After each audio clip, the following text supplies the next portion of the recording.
Hello.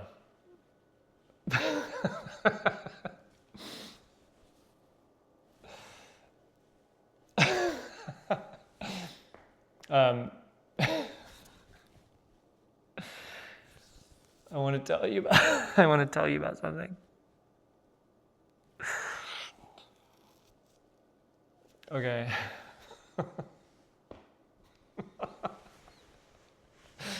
Oh my God. I've been trying so hard to make this video,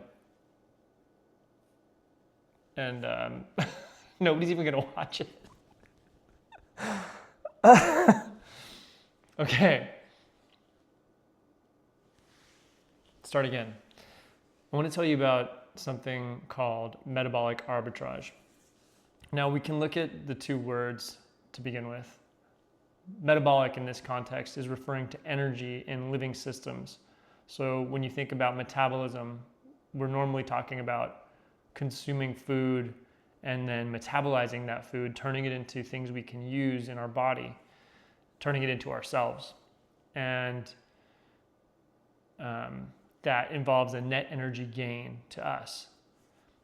So that's what metabolic means in this context. It's having to do with energy in living systems. Arbitrage is a term borrowed from economics, and it refers to when two parties, let's say two markets have a price differential, and one merchant can sell something in a market at a much higher price than they acquired it for in another market. Now, what makes it arbitrage and not simple, buy low, sell high economics is that an arbitrage opportunity is a price difference that only a specific party or parties is aware of. And so there's an information asymmetry involved in that. Typically in economics, arbitrage is resolved because as the market discovers that there is an arbitrage opportunity, it gets equilibrated to whatever the market price is over time. Now, when we talk about metabolic arbitrage, what we're looking at is how organisms of all kinds, all scales, from single-celled organisms all the way up to human beings, need to constantly be getting a net gain of energy, or they start to die. They start to dissolve, dissipate. So throughout our lives, what we're doing is we're looking for arbitrage opportunities. We're looking for a net gain in energy, whether that comes from food or relationships or jobs or associations. And the reality is that this occurs even with a single cell. A cell has to maintain itself. It has a certain cost involved in maintaining its own structure that is essential and that it can't do away with. And in order to grow, it needs to take in more energy than to overcome that maintenance cost.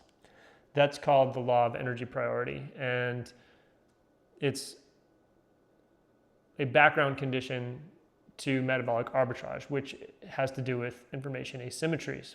So a simple example that you might be familiar with that you could think about in a personal context for metabolic arbitrage would be if you think about flirting with someone. Now, often the way we flirt is to send a signal to sort of test the waters and see if the person is potentially interested. But we do it in a way that we can pull back,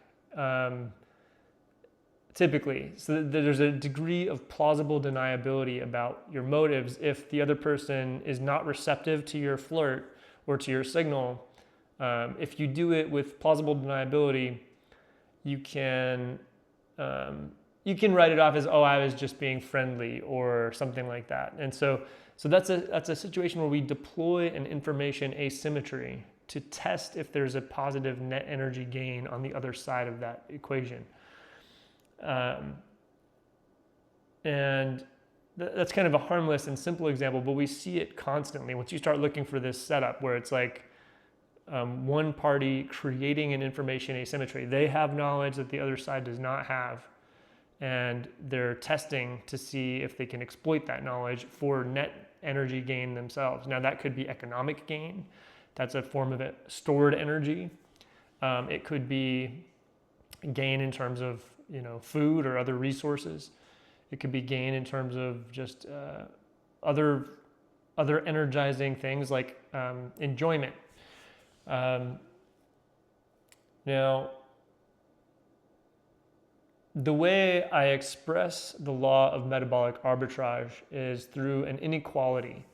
This is a simple mathematical statement that says D plus V is less than P.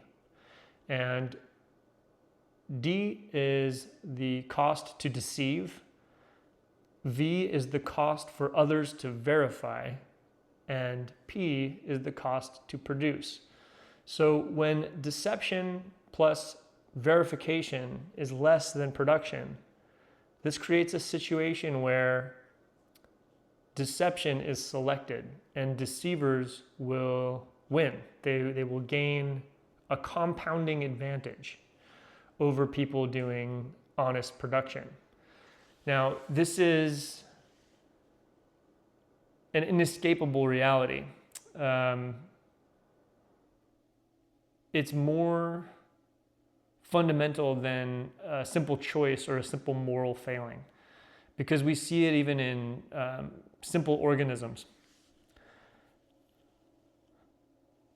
So it's actually a situation where evolutionary selection pressure favors deception. So one completely amoral example from nature is to look at mimicry, right? So you have certain species that will, instead of actually evolving, say, poison or some kind of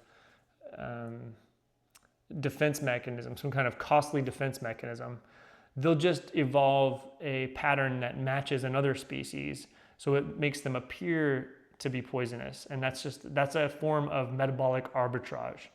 They are exploiting the cost difference between the actual work of evolving, say, poisonous fangs by just appearing to be something that has poisonous fangs, for example. Now, this same inequality starts to pop up everywhere when you start to look for it. It explains why over time, and actually not even over time, but every institution and every person must first and foremost take care of themselves and their own needs if they're going to survive. So what we notice, let's look at an institutional context. Most organizations will have a vision or a mission statement. And those vision and mission statements, if they were fully honest, would begin with something along the lines of, we exist in order to make enough money so that we can pay ourselves handsome salaries, and even nonprofits, right? Like, the vision and mission statement that doesn't begin with the organization's own metabolic needs is essentially just leaving its primary reason for existence off the table.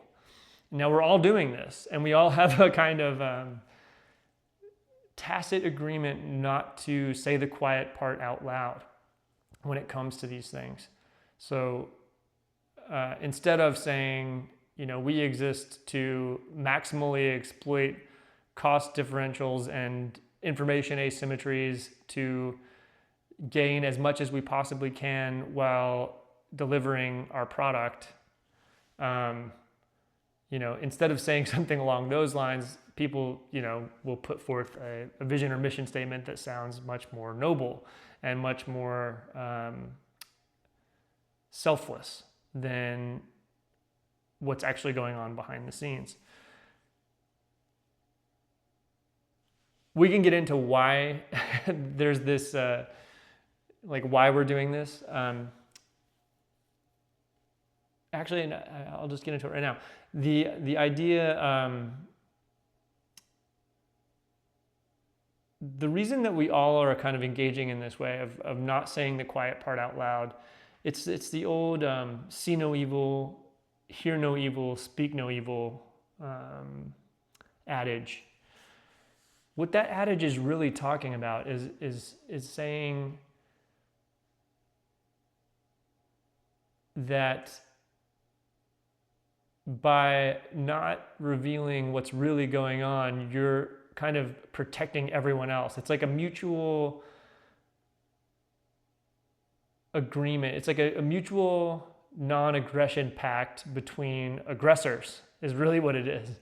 It's like all of us are engaged in the world in a way where we're looking out for our own needs first and foremost, and the people who are close to us. And we deceive the world, but we also deceive ourselves. So we are engaging in metabolic arbitrage both externally and internally, where we are the person being deceived as well as the deceiver. Now, again, this isn't something we do by choice. It's selected for by the reality of being an organism that has a fixed metabolic budget. We have to have a certain amount of energy coming in, and we only have so much time. We are dissipating over time. We are every day of our lives like moving towards our eventual conclusion, just like a candle that has been lit and can only burn so long as there's wax to burn. That is the state of all things in the universe. It is the state of, but especially organisms. Rocks are dissipating, but at a much slower rate, right? They're just slowly degrading over time. But organisms are actively fighting dissipation by intaking energy. And then this constant need for energy is the real game of life. It's really what's going on. And so if you notice, none of that is present in the way that we talk about our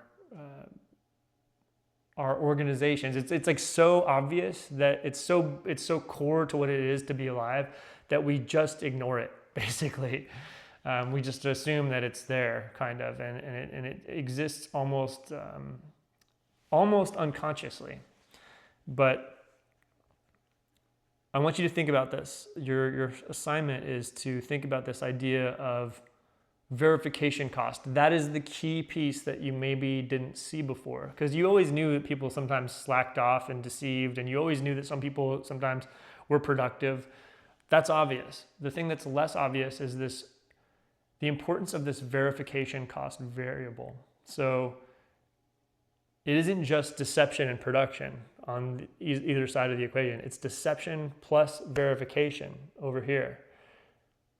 So D plus V is less than P. In those circumstances, evolution selects for deception. And because it's evolutionarily selected, deceivers experience compound advantages, because every amount of energy that they save from not doing the productive work under letter P can be reinvested into whatever they're up to, their own reproductive strategies. Whether those are literal reproduction, like sexual reproduction, or whether it is mimetic reproduction. So their ideas are being reproduced as well. And we see this. This is the underlying mechanism that makes institutions corrupt, that makes credentials decay over time. It's why the PhD in the modern era is basically meaningless unless you have a PhD plus, massive citations in Nature or some other meta credential bolted onto it. So yeah, D plus V is less than P. And it works both for external deception and internal deception. It is the same mechanism when we are deceiving ourselves, but we are on both sides of the equation. So we are the deceiver and we are the producer. So I'll be talking a lot more about this. So this is really just a quick basic introduction to metabolic arbitrage, but this idea touches literally everything, and there's a lot more to unpack and a lot more nuance to how this works and how it impacts your life. So yeah, stick around if you're interested, and if you're not, I don't really care, whatever. Later.